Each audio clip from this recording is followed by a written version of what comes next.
여러분, 그냥 지금 사는 집에서 끝까지 살고 싶다는 생각 충분히 이해합니다.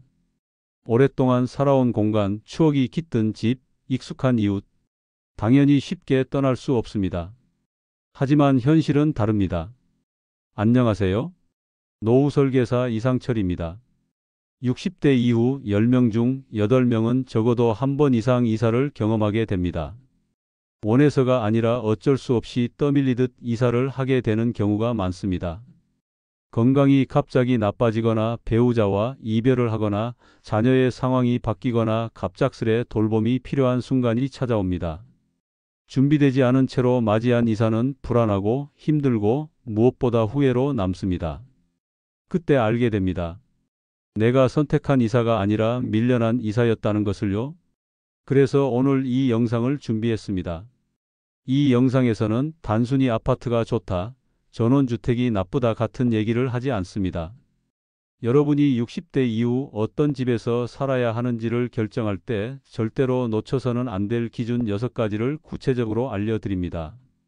이 기준은 여러분이 앞으로 10년, 20년을 불안해서 살 것인지 아니면 평온하게 살 것인지를 결정짓는 매우 중요한 원칙입니다. 지금은 그냥 사는 집에 머무르고 싶다는 생각이 클 수 있습니다. 그러나 오늘 이 영상을 끝까지 보시면 왜 그 생각을 조금은 바꿔야 하는지, 어떤 기준으로 집을 골라야 후회하지 않는지 분명하게 알게 되실 겁니다. 그리고 영상 마지막에는 지금 여러분의 상황별로 어떤 집이 가장 적합한지, 어떻게 골라야 실패하지 않는지를 구체적으로 안내해 드리겠습니다. 이제부터 소개해 드릴 6가지 기준은 단순히 편리한 집이 아니라 앞으로의 삶을 불안이 아닌 평온으로 만드는 핵심 요소입니다. 잘못 고르면 삶이 흔들리고 잘 고르면 일상이 단단해집니다. 여러분의 다음 집이 후회 없는 선택이 되기 위해 반드시 기억하셔야 할 기준들입니다. 먼저 첫 번째 기준입니다. 좁다고 다 좋은 것이 아닙니다. 많은 분들이 이렇게 말씀하십니다. 자식들도 다 독립했고 우리 둘만 사는데 굳이 큰 집이 필요하냐고 말이지요. 실제로는 그 말이 반은 맞고 반은 틀립니다. 처음에는 작고 아늑한 공간이 오히려 따뜻하게 느껴질 수 있습니다. 그러나 시간이 지나면서 그 집이 점점 답답하게 느껴지는 경우가 많습니다. 70세 부부가 15평 이하의 빌라로 이사한 후 3개월 만에 다시 이사를 고민하게 된 사례가 있습니다. 식탁을 놓을 공간도 없고 거실은 침대 하나에 밀려 구석으로 밀려나 있었습니다. 처음엔 괜찮다고 생각했지만 점점 서로의 생활 동선이 얽히고 부딪히며 스트레스가 쌓였습니다. 좁은 공간은 단순한 불편함을 넘어 심리적 여유까지 갉아먹습니다. 특히 나이가 들수록 가지고 있는 물건은 줄어들지 않고 버리는 일도 마음처럼 쉽지 않기 때문에 집 안의 짐은 점점 쌓이게 됩니다. 심리학적으로도 공간의 여유는 곧 마음의 여유와 직결된다고 알려져 있습니다. 공간이 좁아질수록 뇌의 스트레스 반응이 증가하고 무기력감과 우울감을 유발할 수 있다는 연구 결과도 있습니다. 그렇다면 노후에 가장 적절한 집의 크기는 얼마나 될까요? 전문가들이 권장하는 평균은 18평에서 20평 정도입니다. 부부가 각자의 방을 하나씩 가지고 거실은 공용 공간으로 유지할 수 있을 정도의 크기입니다. 주방과 화장실 동선이 분리되어 있고 수납 공간이 효율적으로 구성되어 있는 구조라면 훨씬 더 쾌적하게 생활할 수 있습니다. 정리하면 줄이는 것은 집의 크기가 아니라 스트레스입니다. 필요 이상으로 작아진 공간은 결국 마음을 좁게 만들고 삶을 피곤하게 만들 수 있습니다. 두 번째 기준은 병원 옆보다는 복지관 옆이 낫다는 점입니다. 많은 분들이 나이 들면 혹시 모르니까 병원 가까운 곳에 살아야 한다고 말합니다. 당연히 중요한 요소입니다. 그러나 문제는 병원이라는 공간의 특성입니다. 병원은 아픈 사람이 머무는 곳이지 건강한 사람이 살아가는 공간이 아니라는 점입니다. 실제로 병원 인근에 거주했던 60대 남성이 이렇게 말한 적이 있습니다. 하루 종일 앰뷸런스 소리가 끊이지 않고 창밖에서 들리는 경고음에 불안감이 높아졌다고 말입니다. 그는 결국 4개월 만에 다시 이사를 선택했습니다. 반면 복지관은 완전히 다릅니다. 복지관은 건강한 노후를 위한 공간입니다. 거기엔 식사 제공, 운동 프로그램, 취미 모임, 심리 상담, 교육 강좌까지 다양하게 마련되어 있습니다. 무엇보다 대부분의 프로그램이 무료이거나 도시락 하나보다 저렴한 비용으로 제공됩니다. 예를 들어 어느 지역 복지관에서는 매주 수요일과 금요일에 요가 수업과 합창 연습이 열리고 일주일에 한 번은 무료 식사가 제공됩니다. 복지관은 노후의 삶을 살아가게 만드는 공간입니다. 병원이 아픈 사람을 돌보는 곳이라면 복지관은 건강한 사람을 더 건강하게 만드는 공간입니다. 일본에서는 이미 복지관 근처 주택의 시세가 학군지 못지않게 상승하고 있습니다. 그만큼 복지 인프라가 중요한 주거 가치가 된다는 뜻입니다. 한국도 이제 곧 그런 시대가 도래할 것입니다. 복지관은 노년의 강남이라 해도 과언이 아닙니다. 세 번째 기준은 자녀와 함께가 아니라 자녀 근처에 따로 살아야 한다는 점입니다. 처음에는 함께 사는 것이 정답처럼 보입니다. 손주도 볼 수 있고 자식들과 함께 식사도 할 수 있고 외롭지 않으니까요. 하지만 2달만 지나보면 생각이 달라집니다. 70대 여성 C씨는 자녀와 함께 살기로 결심하고 며느리와 한 집에서 지내기 시작했습니다. 처음엔 서로 잘 지냈습니다. 그런데 어느 날부터 며느리의 말투가 달라지기 시작했습니다. 점점 사소한 부탁도 눈치가 보이고 자식도 무심해졌다고 느끼게 됐습니다.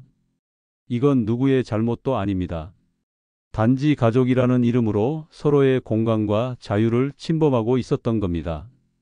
부모 입장에서는 내 집에서조차 마음대로 생활하지 못하는 느낌이 들고 자녀 입장에서는 집 안에 늘 부모가 있다는 사실만으로 부담이 됩니다. 그래서 가장 좋은 거리는 가까우면서도 간섭하지 않는 거리입니다. 같은 아파트 단지의 다른 동 혹은 걸어서 5분 거리 정도가 이상적입니다. 이런 거리라면 도움이 필요할 때는 바로 갈 수 있고 평소에는 각자의 삶을 지킬 수 있습니다. 서로의 독립성을 해치지 않으면서도 관계를 유지할 수 있는 구조입니다. 네 번째 기준은 전원주택의 현실은 낭만보다 고립이 먼저 온다는 사실입니다. 많은 분들이 은퇴 후 전원주택을 꿈꿉니다. 텃밭 가꾸고 나무 심고 강아지 키우면서 자연과 함께 사는 삶. 정말 멋있습니다. 하지만 현실은 그렇지 않습니다. 봄에는 풀 뽑느라 허리 아프고 여름에는 모기와 벌레에 시달리고 가을에는 낙엽 치우느라 하루가 가고 겨울에는 눈 치우다 넘어져 응급실 신세를 져야 합니다. 그리고 가장 큰 문제는 고립입니다. 갑자기 몸이 안 좋아졌을 때 도움을 요청할 사람이 없습니다. 병원, 마트, 약국 모두 차로 30분 거리이고 자식들도 오기 어렵습니다. 한 어르신은 전원주택으로 이사한 후 이렇게 말했습니다. 경치는 정말 좋았는데 아무 소리도 없으니까 마음이 너무 시끄러웠다고 말입니다. 노후에 가장 필요한 건 자연보다 사람 소리입니다. 흙냄새보다 이웃의 인사 한마디가 더 큰 위안이 됩니다. 외로움은 고혈압보다 무섭습니다. 우울증은 몸을 병들게 합니다. 여러분, 노후는 혼자 있으면 편할 것 같지만 결국 사람 속에서 살아야 삶의 의미를 지킬 수 있습니다. 다섯 번째 기준은 공원이 곧 약국이라는 점입니다. 동네 공인중개사들이 이런 말 자주 합니다. 이 동네는 공원이 가까워서 집값이 높다고 말이지요. 단순한 편의시설 같지만 공원은 건강과 직결된 인프라입니다. 국내 한 대학 연구에 따르면 도보 5분 이내에 공원이 있는 지역에 사는 고령자의 건강지수가 평균보다 23% 높게 나타났습니다. 걷기가 생활화되면서 심장질환, 고혈압, 당뇨, 우울증, 불면증 등 다양한 질환의 예방 효과가 입증되었습니다. 하지만 걷고 싶어도 걸을 만한 환경이 되어 있어야 합니다. 차가 다니는 좁은 인도, 시멘트 바닥, 소음 가득한 도로변은 걷는 게 아니라 스트레스를 더 받게 만듭니다. 반면 나무가 우거진 산책로, 벤치와 음수대가 갖춰진 쉼터, 호숫가를 따라 조성된 둘레길은 걷는 자체가 힐링이 됩니다. 걸을 수 있다는 건 단순히 건강이 좋다는 의미가 아닙니다. 세상과 연결되어 있다는 뜻입니다. 매일 동네 사람과 인사하고 햇빛을 받고 마음을 정리하는 시간이 우리를 사람답게 만들어줍니다. 노후의 집은 병원보다 공원이 가까워야 합니다. 약보다 먼저 챙겨야 할 것은 발 디딜 수 있는 땅입니다. 여섯 번째이자 마지막 기준은 집은 단순히 사는 공간이 아니라 팔 수 있어야 한다는 점입니다. 많은 분들이 이렇게 말합니다. 난 그냥 여기서 죽을 때까지 살 거니까 팔 일은 없을 거라고요. 그런데 인생은 그렇게만 흘러가지 않습니다. 갑자기 병이 생기거나 혼자 감당하기 어려운 일이 닥쳤을 때 집을 팔아 돌봄 비용이나 이사 자금을 마련해야 하는 경우가 반드시 생깁니다. 그런데 그 집이 팔리지 않으면 문제는 심각해집니다. 너무 외진 곳, 오래된 구조, 너무 비싸게 들여놓은 전원주택 같은 경우는 수요가 없습니다. 살 때는 좋았지만 팔 땐 아무도 찾지 않습니다. 결국 가장 힘들고 가장 약한 시기에 그 집이 여러분의 발목을 잡게 되는 겁니다. 그래서 노후에 고르는 집은 두 가지를 반드시 만족해야 합니다. 하나, 살기 편해야 합니다. 둘, 팔기 쉬워야 합니다. 교통이 편하고 생활 인프라가 있고 병원과 마트가 도보권에 있으며 관리가 잘 된 아파트나 단지는 황금성이 높습니다. 이런 곳은 나중에 돌봄이 필요할 때 시설 근처로 이사할 자금으로도 활용할 수 있습니다. 노년의 집은 마지막 집이 아니라 언제든 다시 시작할 수 있도록 도와주는 발판이어야 합니다. 여러분, 지금까지의 6가지 기준을 요약해 보겠습니다. 첫째, 작다고 좋은 게 아닙니다. 심리적 여유가 중요합니다. 둘째, 병원보다 복지관이 먼저입니다. 삶의 질을 결정하는 공간입니다. 셋째, 자녀와 함께보다 자녀 근처에 따로 사는 것이 좋습니다. 넷째, 전원주택의 낭만은 고립으로 바뀔 수 있습니다. 다섯째, 공원이 약국입니다. 걷는 것이 최고의 예방입니다. 여섯째, 집은 살기도 해야 하지만 팔 수도 있어야 합니다. 이 기준을 기억하시고 앞으로의 집을 준비하신다면 다음 이사는 여러분이 떠밀려 가는 선택이 아니라 스스로 선택한 삶의 방향이 될 수 있습니다. 지금까지 노후에 좋은 집의 기준이 무엇인지 함께 살펴보았습니다. 그런데 아무리 좋은 기준이 있다 하더라도 결국 중요한 건 내 상황에 맞는 선택을 할 수 있느냐입니다. 누구에게나 맞는 집은 없습니다. 같은 70세라도 어떤 분은 건강하고 활동적이며 어떤 분은 거동이 불편하고 외로움을 크게 느낍니다. 경제적 상황, 가족 구조, 건강 상태에 따라 선택지도 달라질 수밖에 없습니다. 이제부터는 여러분의 삶에 맞는 가장 현실적이고 구체적인 주거 솔루션을 안내해 드리겠습니다. 첫 번째, 생활비가 빠듯하고 경제적 여유가 없다면 복지관 중심 생활권을 최우선으로 보셔야 합니다. 2023년 통계청 자료에 따르면 65세 이상 노인의 54%가 월평균 생활비 100만 원 이하로 살아가고 있습니다. 국민연금만으로는 의식주를 기본적으로 유지하는데도 어려움을 겪는 상황입니다. 이럴 경우 가장 현명한 선택은 돈이 없어도 살아갈 수 있는 시스템 안으로 들어가는 것입니다. 그 중심이 바로 복지관입니다. 복지관은 단순한 공공시설이 아닙니다. 노년을 위한 종합생활 플랫폼이라 할 수 있습니다. 예를 들어 서울 은평구에 위치한 응암노인복지관은 하루 200명 이상이 방문하는 복지 중심 공간입니다. 오전 10시에는 건강체조 프로그램, 11시에는 저염식 무료 점심 제공, 오후 1시에는 스마트폰 교육, 3시에는 미술치료 프로그램이 운영됩니다. 이 모든 프로그램이 무료이거나 1,000원에서 3,000원 수준의 재료비만 내면 이용할 수 있습니다. 만약 이런 시설 근처에 집을 마련한다면 비록 집이 작고 오래됐더라도 삶의 질은 크게 달라집니다. 아침에 일어날 이유가 있고 갈 곳이 있고 함께할 사람이 있다는 것만으로도 삶은 건강해집니다. 그래서 연금이 적고 경제적 여유가 없는 분들에게는 복지관 반경 1km 이내 주거지를 가장 먼저 살펴보시는 것을 권해드립니다. 두 번째, 건강에 불안이 있다면 병원 접근성과 주거 구조가 가장 중요합니다. 무릎 관절염, 당뇨, 고혈압, 시력 저하 같은 만성 질환이 있는 분들은 응급 대응이 빠르고 일상 동선이 쉬운 구조에 살아야 합니다. 특히 고령자 낙상 사고는 전체 노인 응급실 내원 이유 중 1위를 차지할 만큼 흔하면서도 치명적입니다. 이런 분들은 첫째, 반드시 엘리베이터가 있는 집을 선택하셔야 합니다. 계단은 처음엔 운동처럼 느껴지지만 어느 순간부터는 치명적인 위험 요소가 됩니다. 둘째, 병원과 약국, 물리치료센터가 도보 10분 이내에 있는지 확인하셔야 합니다. 경기도 수원시 장안구에 사는 76세 남성은 심장 수술 이후 정기적인 외래 진료가 필요해졌습니다. 처음엔 차를 타고 다녔지만 점점 혼자 운전하기가 어려워졌고 결국 병원과 약국이 가까운 곳으로 이사를 했습니다.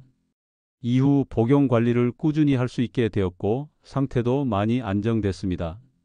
셋째, 집안의 구조도 중요한데 화장실에는 미끄럼 방지 매트를 깔고 방과 주방 사이 문턱을 제거해 이동 동선을 최소화하는 것이 좋습니다. 거실 중심형 구조가 아니라 방 중심형 집일 경우 문턱이 많고 동선이 복잡해 위험할 수 있습니다. 따라서 구조까지 함께 점검해야 진짜 안전한 집이 됩니다. 세 번째, 외로움이 걱정된다면 커뮤니티가 활성화된 아파트 단지를 선택하셔야 합니다. 외로움은 생각보다 무섭습니다. 한국보건사회연구원 조사에 따르면 고독감이 높은 노인은 그렇지 않은 노인보다 치매 발생률이 1.9배, 우울증 유병률이 2.3배 높게 나타났습니다. 혼자 살거나 자녀와 따로 떨어져 있는 분들 중 정서적으로 외로움을 크게 느끼는 경우에는 사람과 자주 마주치는 동네에 살아야 합니다. 이럴 때 가장 좋은 구조가 바로 커뮤니티 기능이 살아있는 아파트 단지입니다. 예를 들어 서울 송파구의 5호단지 아파트는 1층 커뮤니티 센터에 폭지사 상주 상담실, 경로당, 무료 운동실이 마련되어 있고 주 2회 복지관 차량이 순회하며 각종 프로그램을 제공합니다. 단지 내 텃밭 가꾸기 모임, 건강 걷기 모임, 문화센터에서의 그림 그리기 수업, 이런 활동에 꾸준히 얼굴을 비출 수 있는 구조라면 외로움을 겪을 확률은 크게 줄어듭니다. 또한 공동 현관에서 경비원과 매일 아침 인사하고 엘리베이터에서 이웃과 한두 마디 대화만 나눠도 내의 정서적 안정감이 생긴다는 연구 결과도 있습니다. 특히 혼자 사는 여성 노인의 경우 소규모 주택보다 이런 아파트형 공동주거 공간에서 정서적으로 훨씬 안정된 삶을 영위하고 있습니다. 네 번째, 활동적인 성격이라면 중소도시형 복합단지가 좋은 선택이 될 수 있습니다. 나는 아직도 나가서 배우고 싶고 누군가와 이야기 나누고 싶고 세상과 연결된 삶을 원한다면 너무 조용한 곳은 오히려 삶을 빠르게 위축시킬 수 있습니다. 이런 분들에게는 생활 인프라와 자연 환경이 모두 잘 갖춰진 중소도시 복합단지가 적합합니다. 예를 들어 원주 기업도시, 세종시 고운동, 전주 에코시티, 파주 운정지구, 나주 혁신도시는 최근 은퇴 세대 이주 지역으로 각광받고 있습니다.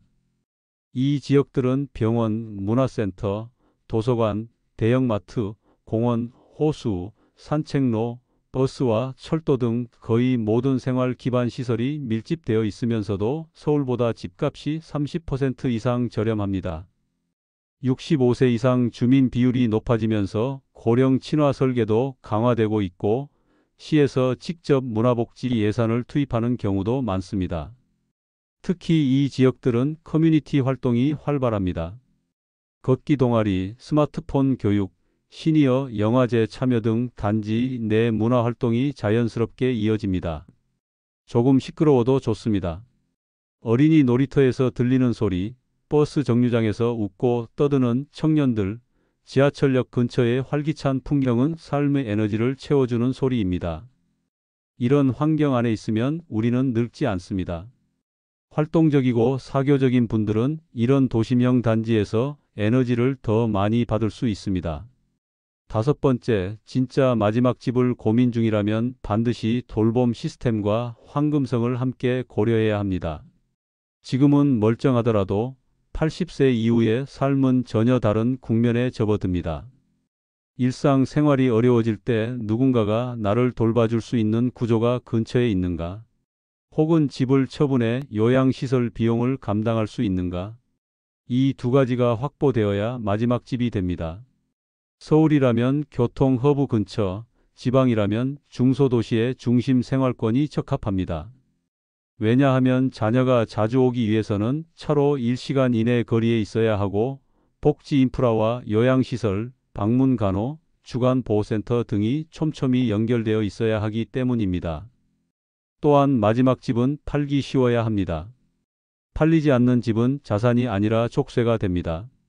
따라서 신축 또는 리모델링된 아파트, 엘리베이터가 있고 관리비 부담이 크지 않으며 주변에 교통과 의료, 복지, 쇼핑 인프라가 고르게 갖춰진 지역을 고려하셔야 합니다. 서울 외곽보다 세종, 원주, 전주, 천안 같은 지역이 오히려 더 적합할 수 있습니다. 그곳에서 10년 후 혹은 몸이 불편해졌을 때 시설로 옮길 수 있는 선택지를 마련해 놓는 것. 그것이 마지막 집의 진짜 역할입니다. 지금까지 다양한 상황에 따른 주거 솔루션을 안내해 드렸습니다. 다시 정리하자면 다음과 같습니다. 생활비가 빠듯한 경우 복지관 옆 아파트를 우선 선택합니다. 건강이 걱정되는 경우 병원, 도보권, 엘리베이터 있는 구조를 봅니다. 외로움이 큰 경우 커뮤니티가 살아있는 아파트 단지를 찾습니다. 활동적인 성향이라면 중소도시 복합단지로 이주를 고려합니다. 마지막 집을 찾는 분이라면 돌봄 시스템과 황금성이 확보된 입지를 선택합니다. 여러분의 삶은 하나의 정답으로 설명되지 않습니다. 하지만 자신의 상황을 정확히 인식하고 그에 맞는 집을 고르면 그 선택이 삶 전체를 바꾸는 힘이 됩니다. 이제 여러분의 상황에 맞는 집을 어떻게 선택해야 하는지에 대한 구체적인 솔루션까지 확인하셨습니다. 그런데 여기서 마지막으로 반드시 짚고 넘어가야 할 중요한 질문이 하나 있습니다. 바로 혼자 살아도 괜찮은가 하는 문제입니다.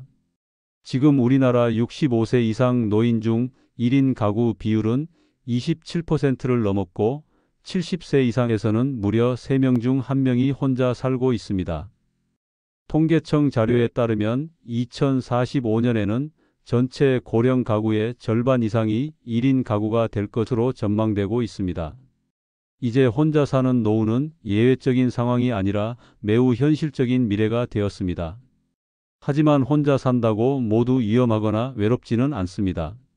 중요한 건 단순히 혼자 사는지가 아니라 어떻게 혼자 사느냐입니다.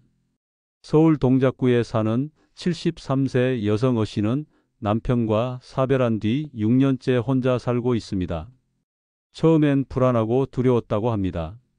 말 한마디 하지 않고 하루를 보낸 적도 많았습니다. 그런데 어느 날 동네 복지관에서 주 2회 열리는 합창단에 참여하게 되었고 그때부터 삶이 달라졌다고 말합니다. 지금은 동네 마트 사장님, 경비 아저씨, 복지관 친구들까지 하루에도 몇 번씩 누군가와 인사를 주고받고 정기적으로 대화를 나눌 사람이 있다는 것만으로도 외롭지 않다고 이야기합니다. 이 사례는 혼자 살아도 혼자가 아닐 수 있다는 가능성을 보여줍니다. 핵심은 연결입니다. 물리적 동거가 아닌 관계의 연결이 혼자의 외로움을 막는 결정적인 힘이 됩니다. 사회학 연구에서도 이와 같은 결과가 있습니다.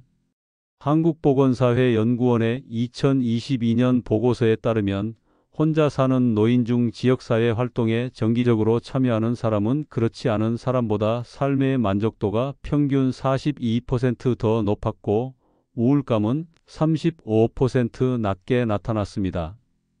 그렇다면 실제로 혼자 살 계획이 있는 분들이라면 어떤 조건들을 갖춰야 할까요? 첫째, 주민 커뮤니티와 자조 모임이 활발한 동네를 선택해야 합니다. 단지 내 경로당, 복지관, 문화센터, 주민센터가 도보 10분 내에 있는 곳이라면 혼자 살아도 누군가와 쉽게 연결될 수 있는 기회가 많습니다. 실제로 경기 용인시에 위치한 한 아파트 단지는 복지관과 주민센터가 300m 거리에 위치해 있어 매일 정기적인 만남이 이루어지는 구조입니다. 여기에 참여하는 고령자들은 일주일 평균 3회 이상 외부 활동을 하며 정서적 안정감을 느끼고 있습니다. 둘째, 내 이름을 기억해 주는 사람이 있는 동네에 살아야 합니다.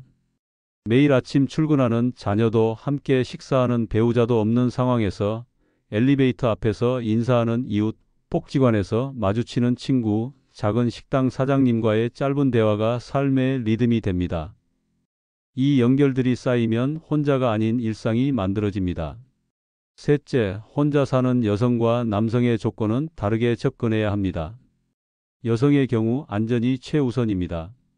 야간 조명이 잘 되어 있고 관리실 응대가 빠르며 출입 통제가 확실한 단지에 살아야 합니다.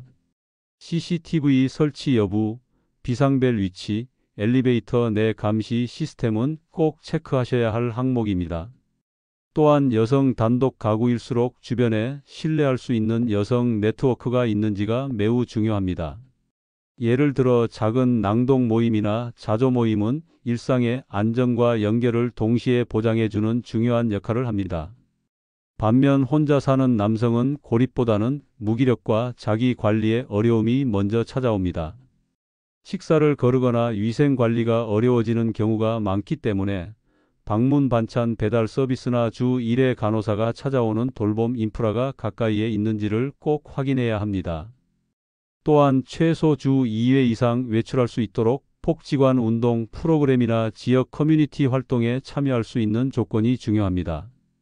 마지막으로 절대 혼자 살아선 안 되는 지역도 있습니다. 전원주택 밀집 지역, 커뮤니티가 거의 없는 고립된 고층 단지, 이웃 간 왕래가 끊긴 신도시 외곽 아파트는 혼자 사는 고령자에게 치명적인 환경이 될 수 있습니다.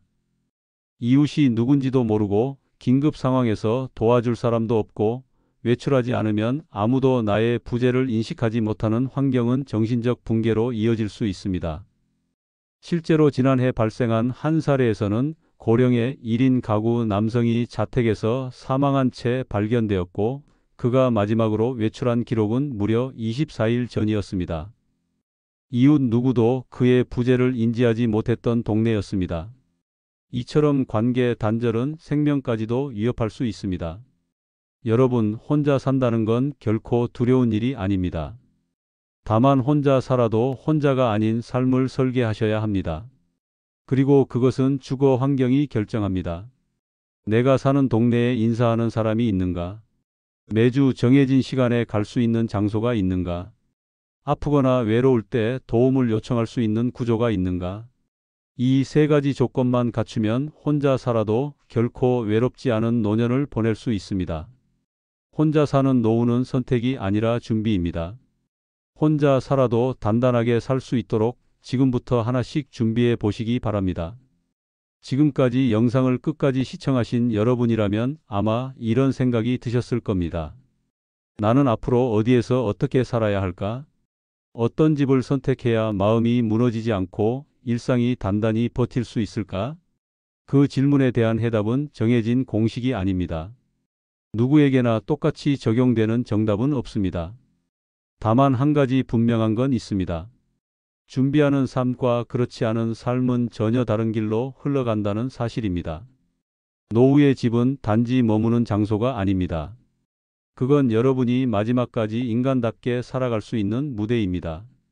그 무대가 얼마나 넓은지, 얼마나 비싼지는 중요하지 않습니다. 중요한 건 그 공간에서 내가 어떤 일상을 살아낼 수 있는가입니다. 집을 선택하는 기준은 단순히 크기나 가격이 아니라 그 안에서 내가 어떻게 나를 유지할 수 있을 것인가입니다. 어떤 공간이든 나를 나답게 지켜줄 수 있다면 그곳이 바로 좋은 집입니다. 그리고 그 집을 만드는 힘은 다른 누가 아닌 바로 여러분에게 있습니다. 이 영상이 여러분의 다음 이사, 다음 삶을 준비하는데 작은 단서가 되었기를 바랍니다. 지금 당장 이사를 갈 필요는 없습니다. 하지만 오늘부터는 내가 어떤 노년을 살고 싶은지 그 그림을 머릿속에 한번 그려보시기 바랍니다. 그 그림이 선명할수록 우리의 삶은 덜 흔들립니다. 오늘 영상이 도움이 되셨다면 구독과 좋아요, 알림 설정까지 부탁드립니다. 그리고 이 영상이 부모님, 형제, 지인에게도 필요하다고 느껴지신다면 꼭 공유해 주세요. 단 한 사람의 노후라도 더 단단해질 수 있다면 그것으로 충분한 가치가 있습니다. 다음 영상에서는 중년 남자가 놓치고 후회하는 여자들의 충격적인 공통점 5가지를 전해드리겠습니다. 알고 나면 뒤늦게 고개를 끄덕이게 될 이야기입니다. 기대해 주세요.